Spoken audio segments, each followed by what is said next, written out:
Welcome back to Let's Not Sugarcoat It. Season 3 is here and we're excited to dive into the core of communication, relationships, and leadership. We're your hosts, Bella and Lee, a husband and wife duo with a successful business helping couples and organizations get it together to play a bigger game and elevate their relationships and performance. We believe in keeping it real, so each week we'll bring you incredible guests, entrepreneurs sharing their authentic experiences, along with episodes featuring just the two of us tackling the tough topics. So, if you're ready to enhance your connections and sharpen your leadership skills, you're in the right place. Let's get started. Welcome to another episode of Let's Not Sugarcoat It. Today's episode is going to focus on conflict resolution and conflict resolution within a relationship and in business. Yep. Yeah.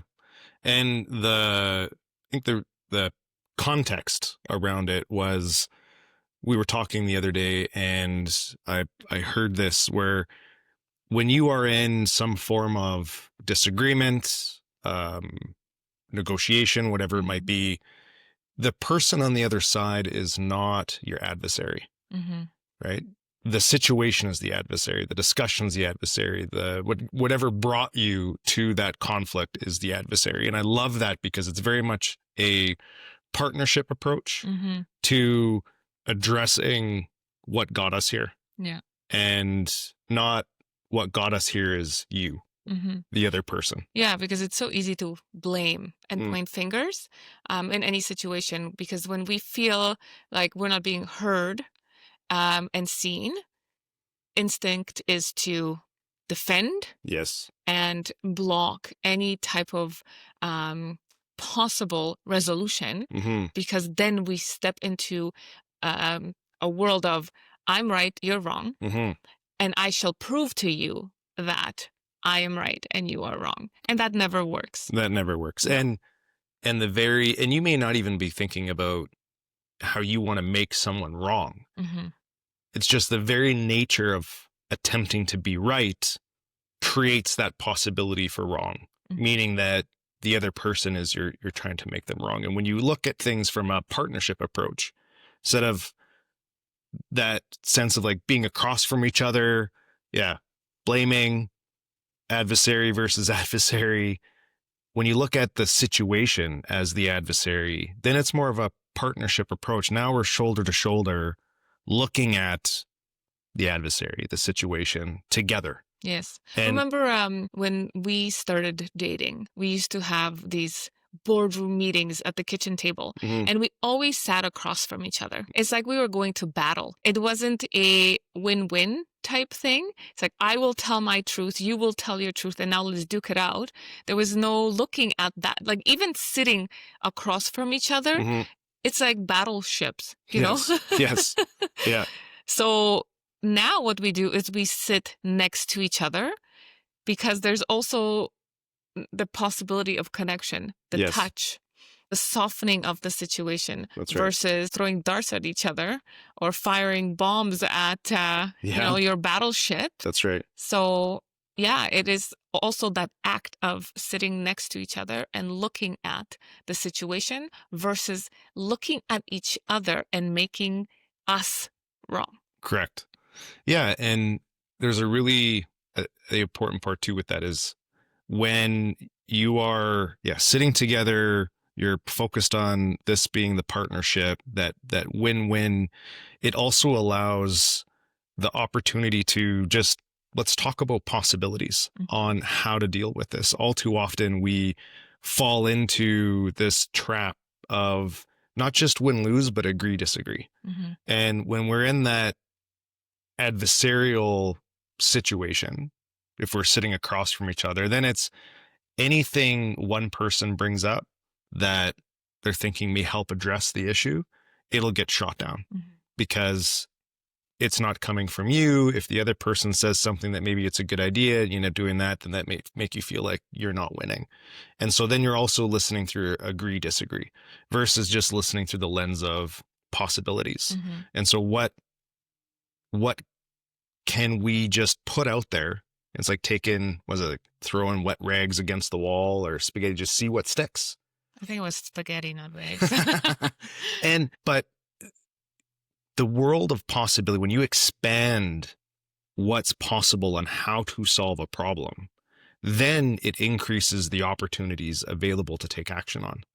Because all too often when someone expresses an idea and we're thinking through that win-lose lens, agree, disagree lens, then we right away be like, nope, that's not going to work. Or nope, it's not going to, can't do it this way. But if we just think and listen through, well, how could this work? Where's the gold in this? Yeah. Then you build out all of these, again, possibilities. And possibilities are not necessarily things you'll act on. Yes. But once you build those out, if you come up with 20 possibilities, maybe 5 of them are opportunities to take action on to solve the problem, right? To deal with that situation. But when you limit your view on just yes, no, agree, disagree, then maybe you only come up with like 1 or 2. Yeah. And that's it. And then you lose out on, these creative ways to be able to solve a problem. And that's really great also, like leadership within organizations and teams. A lot of the time, people are either scared to share their ideas. They don't have the support they feel. And the environment is not there for bringing those ideas forefront. Yeah. It's like a form of psychological safety where people can feel safe to bring forth ideas and to allow those ideas to be heard, to be explored, and then to be a part of that determination of whether it's something to really act on or not. Because it's funny, when you put out an idea and you think, oh, this will work, if it gets shut down right away, there's no possibility. That's right. But when you're sitting around like a round table and you're discussing and there's other people chiming in and saying, well, this could maybe this, at some point you can possibly be like, actually, this is not a good idea or this is not going to work. And you see it. So it's not a shutdown. You come to that realization that, okay, we explored it. Thank you for exploring it with me. Yeah, I see this is not a possibility, but let's move on to this idea. Or how could my idea and your idea come together? Yeah, and create a whole new idea. Yes. Right? Yeah.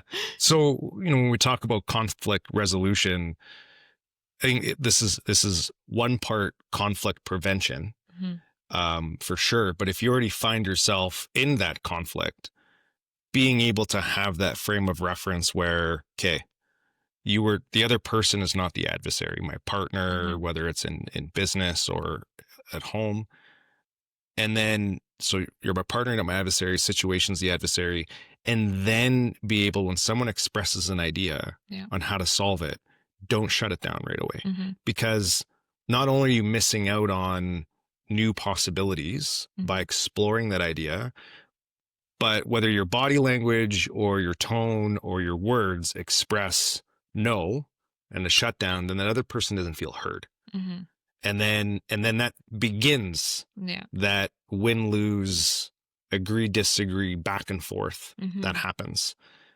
Because sometimes it's not about, even if you have experience, you're like, no, we've tried that before and it doesn't work. Let's just talk through it. Yeah. And then explore what maybe there's 80% of it would work. Yeah. But 20% won't. So let's take out that 20% and figure out how to tweak this idea to make it work. Yeah. And then also not being so attached to your idea, right? Because we're so attached to, our thoughts sometimes, our actions, our beliefs, that we do not create the space for anything else to enter. Yeah. Right? So I think in situations, whether relationship or teams, be open. Yeah.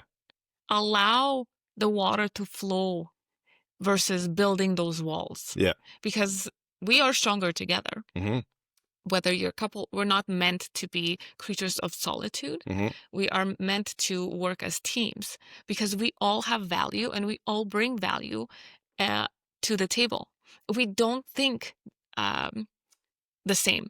We come from different backgrounds. We come from different cultures, like, age difference, cities, small town versus big town mentality, right?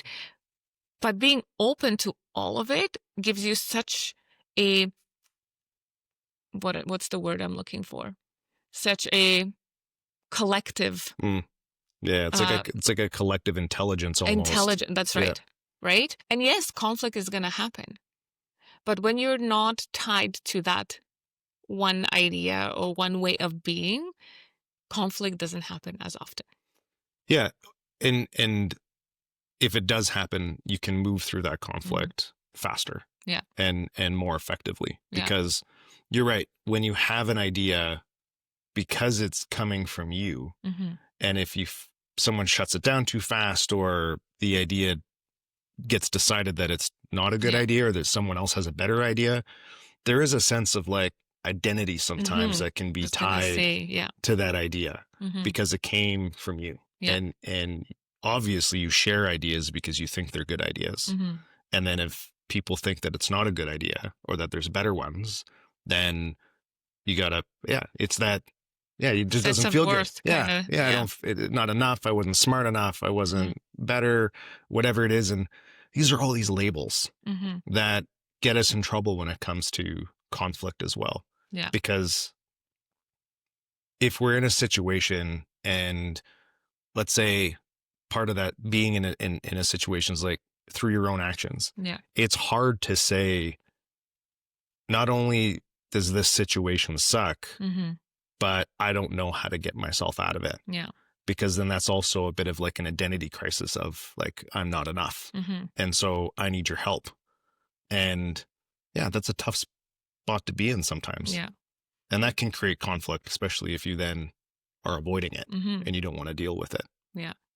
And then also, what gets affected, we get affected when there's conflict at home and we bring it to the workplace. Yep. We then come with filters because we've already felt maybe dismissed, not heard. And then that brings up that same emotion when our ideas and thoughts are also shut down and dismissed. So working through conflict at home is so important, because then we're able to show up at work, healed and resolved. Yeah. And not take things so personally. Yeah. I mean, even the word conflict, right? As soon as you say the word conflict, yeah. And it's like you try to spin it in a way where conflict can be like healthy, but just the word conflict feels unhealthy. Yeah. But the reality is that there will always be uncomfortable conversations and situations, whether at home, in business, a thriving family, a thriving business. It's about how you move through those things, how you work through them together. It's about the people. Yes. And just going back, I just love that statement where it's those situations that are the adversary, not the people. Yeah. Your people are not the adversary. They're your partners. You may at some point realize that maybe they're not the right partner to deal with those situations, maybe, or for any situation, but they are not the adversary. Yeah. And when you have that mindset, I don't know, even just thinking about it now, I just feel a lot more like relaxed when it comes to the idea of having to work through difficult situations. Yeah. I mean, we've had to deal with a few conversations, conflict, even last night with the remote thing. Oh my gosh, something so trivial when you look back at it right now, but we couldn't get the volume on the Google to work. And you took the thing and you started doing your thing and resetting things. And I'm like, well, I have it on my phone, but instantly you're like, well, no, this has worked. I'm like, well, it hasn't worked since you changed it, because we lost the remote for a while. Yep. And you didn't allow me to be, I felt like, right. That's how it came across. Your way was the way. This is how we do it. Yet the way you showed me on my phone to have the remote has been working perfectly fine, because I was the only one watching the TV upstairs when you were gone.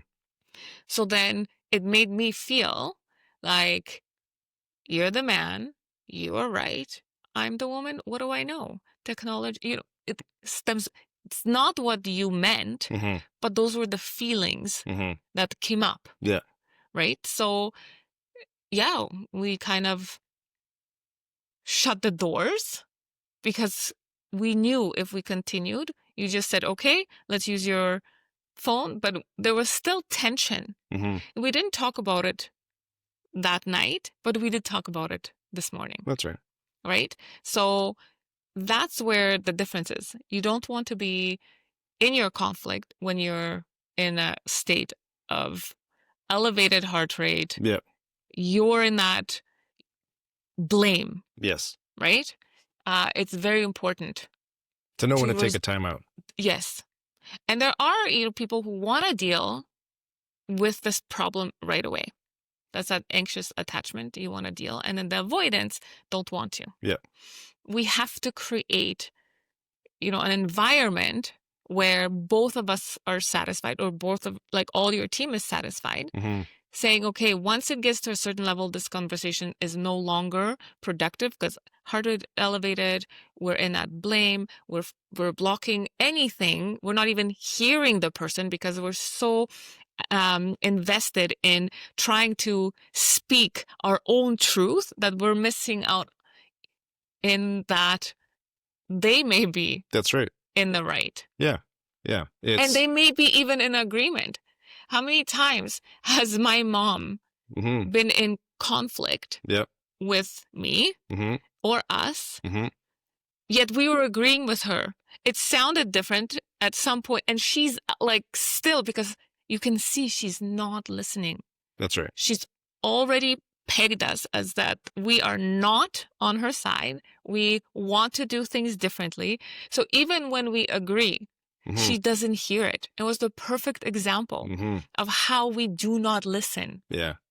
It's like we were talking a few days ago about different negotiation types Mm-hmm. and how those negotiation types can apply Mm-hmm. to like relationships. Yeah. And how people have arguments or disagreements and things like that, which I love because it's another lens. Mm-hmm. And there was 3 kind of main ones. It was assertive, Mm-hmm. it was analytic, and there was I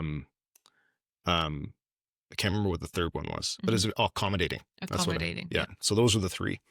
And you can see that in, like, even in the situation with your mom, like in someone who's assertive, when they fall into that default style, Mm-hmm. they are not open to listening Mm-hmm. to what you have to say until they feel heard. Mm-hmm. And so it's so important to know that, Mm-hmm. who the other person is that you are partnering with to Yeah. solve this problem. And also, even if you want to add and you want to be heard, Mm-hmm. you have to wait. Because if that assertive person hasn't had that feeling where they're being heard yet, and then you're feeling like you're not being heard, so then you're trying to chime in, then it just becomes no one feels like they're being heard, and it just escalates. And that's when that whole heart rate thing comes in. And yeah, I feel like with that, I do feel myself when I repeat myself over and over and over again, even though we've beat the nail with the hammer. That's what's coming up for me is that I still don't think you heard me. That's right. I still don't feel like I'm seen. So I will continuously, until one point, it's just like, okay, I think we've discussed this enough. Mm-hmm. But, and if I'm not being seen and heard, we need to have a different type of conversation. Mm-hmm. We have to address that and then address the problem. Yes, absolutely. And I mean, there's even sometimes when it's like, I hear you, I understand you. And even then at those times, it doesn't register right away. Mm-hmm. Right. And I think it has to do, like we said before, the tone, the body language. Yeah. Some people just say, oh yeah, they're the agreeable ones, right? They'll agree just to avoid the conflict. Yeah. So they'll say yes, but they have no intention of following through. Mm-hmm. So body language and your true intention should come out so that the person that doesn't feel seen believes you. Yeah. Right? Like, you can sense when somebody's not being genuine. It's like our children. Say sorry to your sister. Sorry. Yes. Right? Yep. We may not, as adults in the boardroom, go, sorry, and make a face, roll our eyes, but our tone and our body language will. Yes. And the other person will sense that it is not a genuine apology, a genuine yes, a genuine no. You can sense that, feel that energy when you're in tune with those around you. Yeah. No, that's a great point. You do need to sometimes take a pause in trying to resolve the conflict, the situation, and address maybe something else that's going on that's kind of like it's the undercurrent. Yes. Whether it's the mindset, the attitude, whatever it is. So if we're trying to resolve something and one of us is in a win-lose mindset, because it can happen sometimes, that needs to then be addressed, where it's like, okay, time out. Let's put this on hold and let's have a conversation. What's going on inside your head? And then what we find out is, oh, you're, running some form of a racket against the other person because you don't feel heard, or there was a tone, or there was a body language. And then it's like, okay, let's have this dialogue. Oh, when I said it this way, it made you feel this way. Oh, okay. Sorry, didn't mean that. And then you get that opportunity to kind of feel heard. Yeah. And then you can go back to addressing the issue. So, we've got perspective, right? That shift, that whole adversary partnership shift. We've got our lenses or filters, I should say, that we listen through, trying to look for the gold when people are thinking about ideas or way to solve it, instead of it being through a filter of win, lose, agree, disagree, right, wrong, and just being neutral. And then being able to sense that energy if someone's just not in it. Like, you need this to be morning, you come up like, hey, what's up? And I'm just like, we ain't gonna deal with this right now, kind of deal, right? And you're like, I feel some energy from you, and I'm like, nope, it's all fine, right? Yeah. Your words said one thing, but your face and eyes said another. Yeah. And so it's knowing and being in tune with, your partner and your work team. Yep. Because let's face it, a lot of people spend more time at work with work people, creating those relationships, than they do at home. So making sure that the way you're communicating, the way you're solving problems, the way you listen, the way you hear things, different things, right? And how you communicate. Yeah. And if you are already have had experiences with your partner, whether it's your spouse or a business partner or, colleague, that when conflict happens, things always get elevated. And you're trying to figure out, okay, how can I apply maybe some of these tools and approaches to resolve that conflict? Because, getting rid of the person is not an option. You need to know that, because the past experience that both of you have is that when we talk about hard things, then hard things happen, right? Things get escalated. You need to know that the first couple times you're trying to apply these tools to make it work, it's still going to happen. It's still going to get elevated, because the experience that your partner has of those types of tough conversations means that in the past, when we talk about X, then we get to an 8 every time. And so your fight or flight response kicks in and preps you for that. And that's where that psychological safety piece comes back, where these tools also help keep you calm and focused, keeps your heart rate down, so that this way you can focus on the problem. And it's going to be doing that a few times to change the experience that your partner has, for them to go, okay, I don't always have to be at an 8 because you're not at an 8. And then that begins to shift Yeah. And the conflict then actually becomes smoother and easier to work through when you're in those challenging situations. 100%. And, a lot of people don't like difficult conversations Right. Because because they're uncomfortable. they're uncomfortable, and majority of the time there's conflict Yeah. around that, Mm-hmm. right? So by not avoiding them Mm-hmm. and stepping in, knowing that there may be tension, but Mm-hmm. setting that intention that you're not going to react a Mm-hmm. certain way, Yeah. takes work. It does. Yeah. Right? Because our reactions in a way are like a habit. Mm-hmm. And so you also need to provide that, grace and space that if you are going to change, even have the conversation with the person. Mm-hmm. Well, guys, hey, you know what? Next time I've learned some tools. Yes. And I want to try them Mm-hmm. the next time that we're in, a situation. And so it's going to be a little messy. Yeah. Give me some permission to try these things. Let's try it out together. Yeah. Let's have a safe word. Let's Pineapple. Pineapple. Let's, have something where when one person feels attacked or unsafe, you have a safe word. Say, okay, this is getting out of control. Yeah. Pineapple. Let's walk away. Yeah. Let's calm down. Yeah. Let's reflect. Mm-hmm. And reflect in a way where you're not arming yourself for the battle in the next half hour, 40 minutes, an hour, next day, whatever you want to say. Look in the mirror and say, how am I contributing to this conflict? Yes. How am I contributing to this situation? Because as partners, we know our buttons. Oh, heck, do I ever know when to push those buttons? Mm-hmm. But it's actually holding off and saying no to the finger. Yep. Or to the hand. Yeah. That was easy button. Don't press it.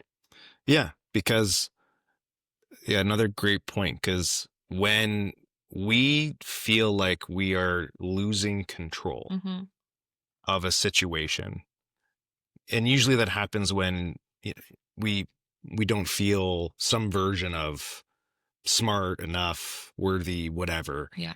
We will leverage our emotions to get us back into control, which is like a mirage. By getting upset, pushing trigger buttons in the other person because you know that it'll set them off, gives you that false sense of being in control, but it's not. And it's not productive. It isn't actually resolving the situation that needs to get resolved. It's creating more barriers, more and then creates more things to work on. Yes. Because then feelings are hurt. Yeah. People don't want to engage. That's you're right. losing your team. You're losing your spouse. Yep. Because people will disconnect, disassociate, and then they'll show up and they just won't care. Yeah, absolutely. Because they know that even though these difficult things need to be addressed, what's the point? Yeah. Because all it's going to do is make me feel like crap, because it's going to get elevated and we're going to end up it's going to get personal. Yeah. And going back to what you said, where when you start to feel your heart rate go up, you're starting to feel, anxious or angry, and you start picking up that magnifying glass. As soon as you start looking at others through that magnifying glass to judge them, to figure out why they're the problem, that's when you need to take that time out. Because there is no, even if their behavior and their attitude is causing a problem, the fact that they are eliciting some type of negative emotion out of you means that there's still something that you need to work through. Yes. And you got to put the magnifying glass down and pick up the mirror. Yeah. And really start to explore, why am I feeling this way? When so-and-so uses this tone or says this word or acts this way, why does it make me feel that way? And that's when you got to do that inner work. Yeah. Figure out why. And that's a great point, because the work is never done. No. And when we feel like we've worked on something and we say it's complete, something else will pop up. Because we're always a work in progress. We're constantly learning. We're constantly living. It's not like, 20 years ago I had this, so I dealt with that. So now I don't need to, I've done the work. What about the next 20 years that you've lived? Yeah. And so on and so forth. We change, we grow. Yeah. Our relationships change, our jobs change, situations, life changes. Yeah. Unexpected curveballs, right? So those all shape us and how we react. Have we always been in survival mode? Are we able to regulate our nervous system? Are we able to listen and know what our partner or coworker or whatever needs? I mean, last night, same thing. Not just the remote. I think the remote piece was just like icing on the cake. But we had a conversation, and what you've learned when I'm questioning, and even though we talked about certain things and certain topics, if you don't answer or say we talked about this, it gives me this sense of, well, I'm not done talking about it. Yeah. So instead of disconnecting and not, going on this ride with me, you answer every single question. Yeah. And that brings my, levels down, my fight or flight. Yeah. I'm more relaxed, and then we can talk about it. And that's because you've been learning about yourself. You've been learning about, your own triggers. And you've also been learning about, the I guess, I don't know, anti-trigger, right, approach, where when you get triggered, because you've been swapping the magnifying glass for the mirror, even in those situations, you're learning about what works and what doesn't. Yeah. What gets you off the train and what keeps you on the train. Yeah. And then you communicate that to me. That's right. So that this way, when you are in those states, I can show up in the way you need me to support you, because when we get triggered, unfortunately, it's not always like we are not always expressing the best version of ourselves. And when you realize that I don't like being this way, and you communicate that to your partner, then your partner can actually help and say, okay, teamwork. I also don't like it when you get that way. And if this is what you need from me, then I will help. Yeah. And I will do this thing. But then also knowing that, especially at the beginning, trying something new anytime, it's going to be a little messy. Yes. We're going to get things wrong. It's like, learning how to ride a bike. Yeah. You're not going to get on and take off right away. Yeah.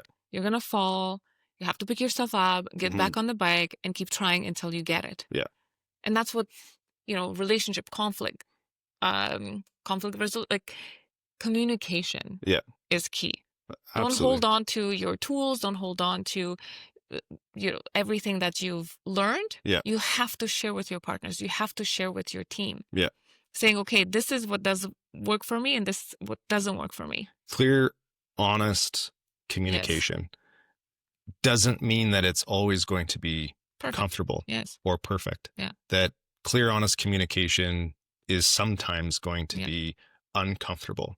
And our brain doesn't always work in our best interests because our mind just wants to be comfortable all the time, because discomfort means unsafe. Yeah. Unsafe means possible death, right? That's how the primitive parts of our brain operate. If you see me right now, it's like sharpening my knife, I cut you. And so we need to always be seeking out those uncomfortable situations, those things that bring up a little bit of tension, but equip ourselves with the tools to deal with them where we're not stressed, we're not, elevated. Yeah. Because that's how we are able to work through them. Yes. And when you do learn those new tools and you share with your partner, accept those tools and try to work with your partner instead of, well, you always do it, so it's not going to work. Yeah. Right? Yeah. And that's what happens within couples. You try one time. Again, it's like that bike. And it didn't work. It didn't work. So it's like, see, it's never going to work. You're never going to change. Yeah. Da, da, da, da, da. Yeah. It's going to take time to rewire your brain to function and do things a different way. It's habits. Yeah. The more you do it, the easier it gets. And then you won't even think about it. It's just going to be natural. That's right. You know, I get triggered random places, random things. And, you know, you'll pick up on that energy and you'll be like, what's going on? And I will actually tell you, I'm triggered right now. I'm working through something. So just give me some time. Yeah. Because then I go in and look at the trigger. I'm like, is it something about you, about us? Or is it something from the past? Whatever, exploring. Yeah. Like, why am I feeling this way? Is this where I want to be? Yeah. And you can work through certain things alone and then you can still share. That's right. Okay, yes, this was about you. And I don't want to be continuously in this loop. So I'm choosing to let it go because the more times I let this part of myself go, the more space I will have for other things. Yeah. Yeah. Right? You're retraining your brain. And it takes time. Yeah. And effort. Yeah. It's like everything in life takes time and effort. Yeah. The amount of effort you put in, the quicker or best results you're going to get. Yeah, it's training. It's like breath work. People are like, oh, I'm doing breath work or meditation. How many times do you meditate? If you do it once a month, sitting, you know, on the phone, you're not going to be a master in meditation. It's not going to give you the results you're looking for. It might take you 10 years to get the one result. And then you say, you know what? Meditation doesn't work.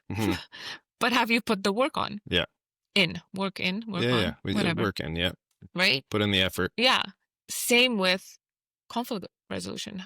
Are we sitting across from each other and we're going to continuously do the things we do that are not working? Or are we going to sit next to each other and try it a different way? Practice. Yeah. And like you said, give each other grace and space when things don't fall apart. Just because it didn't work the first time doesn't mean it's not going to work the second time. Yeah. Yeah. And then the 10th time, it might not work again. Yeah. I mean, if you're finding yourself always having some version of the same argument, the same disagreement, then whatever you're using as a tool to get through that, so it gets resolved and it doesn't continue to be something that needs to consistently be addressed, then you owe it to yourselves to practice a new tool. And look in the mirror and say, what is the result? What is the intended outcome of this conflict? Is it moving forward together, or is it I just want to be right? Yeah. Right? Look, you sit with that when you said we're in this continuous loop. So I always say, look at what is your intention. Yeah. And be honest with yourself. I just want you to agree with me. And until you do, this is going to be a problem. Yeah. Be honest with yourself. Be honest with your partner. Yeah. Because we all have these competing commitments. So there's the commitments that we profess that we want to, solve. Yeah. We want to, I want to resolve conflict together. And I want to do it in a way that doesn't have us elevated.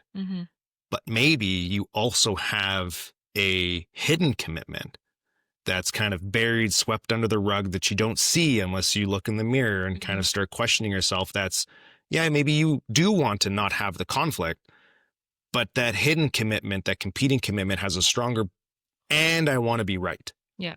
So if the I want to be right piece is stronger than resolving it together, then you will have a hard time resolving things together. Yes. Because that hidden commitment is stronger and it's anchored, rooted deeper in being right. Yes. And I and love then that. it's not a win-win anymore. Yeah. It's a win-lose because you want your partner to lose because you want to win. Yeah. Right? And so that's why when you come into any situation, look and see what is the intended outcome. Mm-hmm. Whether it's, I want to make more money, I want to have more time with the children, I want to have more time with whatever. Mm-hmm. So how do we move forward? Because let's say we want something, Mm-hmm. but I have a different agenda. Yep. We're never going to get this one something because I'm going to be working on the sidelines against you. Yeah. And it's not about somebody coming in and having this conscious awareness of wanting to like be manipulative or have a hidden agenda. I mean, there are people like that, but Yes. most of the time, these hidden agendas are below our level of awareness. Mm-hmm. It's these competing commitments that are driving our behavior to get to a place where we feel right, Mm-hmm. we feel heard, we feel understood. Mm-hmm. And if we don't have the tools to achieve those things in a healthy way, then what happens is, well, I may not want you to be wrong. Yeah. But the very act and my behavior of needing to be right will make others wrong. Yes. For me to be agreed with means that everyone else I need to disagree. Yeah. Because again, I need to be right. Yes. And so there are some great tools that can help you resolve conflict. And I think it's important to know too, because I used to be in a place where I thought all conflict was bad. And so I would do anything and everything possible to avoid those uncomfortable situations. And a lot of people can be, people pleasers in a way where you make commitments to things that you wouldn't probably not normally commit to. Yes. That, is going to be very hard or almost maybe impossible to achieve, but you say it to avoid that negotiation, that uncomfortable conversation that when your partner says, I need you to do this. And you're a yes, but you're going to be a no. It's a counterfeit yes. Yeah. It's like, and then you're delaying that conversation to be had. Right. Because when you show up as a no, when you committed to a yes, that's going to escalate.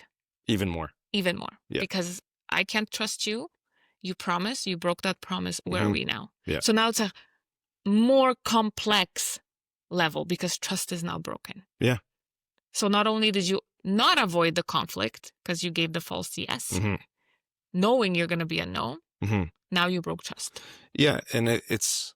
And you condition that person. If you continuously do that, you condition the person to not believe you. Yeah. And be constantly in that state of, is he or is she, are they actually going to do what they say they're going to do? Yeah. So an important part of being able to resolve conflict is also to have integrity and to restore integrity when needed. And so even if you find yourself, because we're talking about habits, and you find yourself in a situation where you've committed to something that maybe you shouldn't have, as soon as you have that realization, have the uncomfortable conversation and be, hey, remember yesterday, last week, you asked me to do this thing, or you asked me to, be a certain way or work on a certain thing. And I said, yes. I sat with it and I can't commit to that. And this is why. Right. And right? So, and not just, and this is why, and then leave justified. Yeah. Right. Because again, it's not about being just right. It's about working through the issue.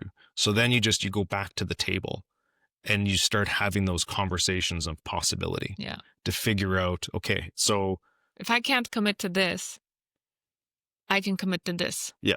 Will this work? Let's work together to get to our vision and mission. I always bring it back. Mm-hmm. What's your vision and mission? Yeah. Right? Same with in the boardroom. What's your vision mission? Mm-hmm. Again, coming back to that round table. Mm-hmm. If I'm always right and you're always wrong, if I'm not willing, if I'm a yes, but I'm actually a no, I'm not contributing and I'm not being a team player and we're not getting closer to our vision and mission. That's right. So when you have that in the forefront, the way you resolve conflict, the way you see a no Mm-hmm. from someone, it's not attached to you and your personal agenda. It is attached to the greater vision and mission. Yeah. And no's can actually be much more powerful than a yes sometimes, because going back to, if you have an idea or something like that and somebody says yes, well, then that's it. Where when you use a no, that actually is the beginning of more brainstorming, more discussion, way more possibility. And so no's actually can be quite powerful. It's just we're conditioned that a no is no good. That's right. No's are bad. We're conditioned to always go after the yes, but no's can also be very powerful when used in the right context. Yes. When you're using a no to lean into discomfort, when you're using a no to challenge yourself, when you're using a no to grow, stay on that growth journey, that's where they can be powerful. A no used to avoid all of that, that's not a powerful no. Yeah. A yes used to avoid all of that, not a powerful yes. But when you're leaning in to all those uncomfortable conversations, situations, that if you don't, it's going to sabotage your vision and your mission. You owe it to yourself to lean into those situations. Yeah. And you owe it to your partner and your team. And to your vision. And to your vision. Okay, look at us. We never used to have these types of conversations. No. There's growth and development. You know, we are growing up, baby. Yes, we are. So, finally. On that note. Okay. I hope you guys enjoyed this conversation. For more information, hit us up on our website, www.letsnotsugarcoatit.com, or at our Pico Institute, www.picoinstitute.com. Our website is changing, coming soon, so stay tuned. If you have any questions, if you have any topics, if you have anything you want us to discuss or explore with us, let us know. We're here every Wednesday, serving you, being here to grow and learn together. Yeah. Till next time. Bye. We hope you enjoyed today's episode and gained valuable insights to elevate your life and business. If you found value in our conversation, spread the love. Share this episode with family and friends, and let's grow this supportive community together. And don't forget to like and follow us so we can reach more amazing people just like you.